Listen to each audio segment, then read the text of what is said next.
In today's episode of Willful, we spoke with Sheryl Gordon, a technical trainer, philanthropist, and author of the book, A Rewording Life. Sheryl co-wrote her book with 1,000 other Canadian contributors who, like her, find meaning and validation in the world through words. In 2003, your mom started to show signs of dementia, and you very eloquently in your book described that period as tangled terms and tangled times. And I'm wondering if this experience with your mother planted the seed in part for your book, A Rewording Life. Definitely, it did. Similar to my experience in Japan, when I was talking to my students, asking them how they were and getting the same canned response, I saw my mom slowly reference everything, objects, as the thing. I'd ask her, where did you leave your keys, Mom? And she'd be like, oh, it's on the thing. Or, she'd ask me, have you seen my thing? So everything became known as the thing. And like I just said, I think at the time, I may not have noticed it just as much, but today, looking back, I realized that, I was guilty of this myself a lot. I would often reference objects as the things instead of using the proper noun, and that's when I really realized that, hey, why don't I use the words while I still can, and really harness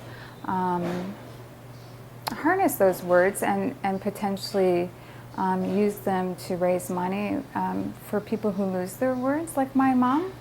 So I thought it would be a rewarding experience, not to put, not to sell the book, but it would really help me improve my vocabulary, because I always admired people who were very expressive and eloquent, and it's something that I never was. I'm pretty much a reticent or taciturn person, if you will, and those are words I would have never used prior to this experience. But it's important to, I believe, be able to describe how you feel and what you're thinking, because it makes experiences richer. So definitely, when I saw my mom lose her words, and I saw a lot of myself in that, is when I guess, the idea just kind of cemented itself further. Did writing your book make you feel like you were adding organization to the scattered nature of dementia? Yeah, I think it did, because as I mentioned in the book, when my mother first started showing signs of not only losing her words, but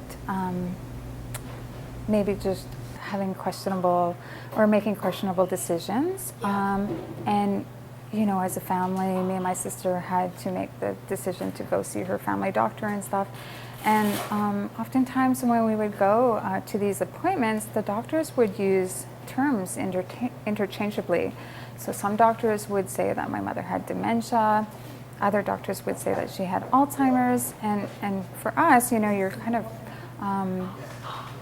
going through a harrowing experience, and then you're trying to make sense of things, and then these doctors are giving you mixed terminology, and you're not really sure what's going on, and that was very confusing to me when I look back. And I think a lot of people misinterpret those two words. I think a lot of people use Alzheimer's interchangeably with dementia, but if you really look at those two words, they are very different, and dementia is the umbrella term. Okay. So dementia is the overarching term for all of the other illnesses, like brain-related illnesses like Alzheimer's and Parkinson's and Lewy body and stuff like that. So I did really want to clarify those words to people, because for me it really caused a lot of angst unnecessarily.